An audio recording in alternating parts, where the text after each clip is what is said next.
This is the Resolve Ultra Pet Stain and Odor Carpet Cleaning. It's like a pre-treatment. I use this for when my dog has a mess. You can see when he isn't feeling well or something happens at night, he'll go to this one particular carpet in my bathroom.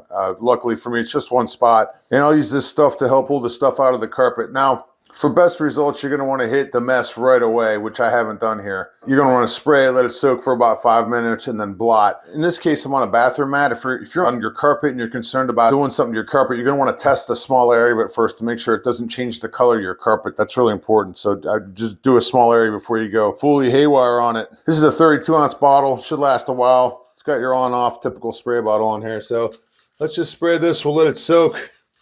It's going to work on that spot right there, and then we'll let it soak for about 5 minutes. We'll come back and check it out and see how it does. This is actually a pretty big stain, so we'll see what happens. Some blot in the area after I let it soak for a while, and I think I let it sit too long. You can see when I sprayed it on there, it has kind of a soapy look to it, which is good. So I know it's going to town. I know it's working. I was out of town for a couple of days and I may have caught this too late. For best results, you're obviously going to want to catch the accident as soon as you see it and get to work on it. There you go. Resolve Ultra Pet.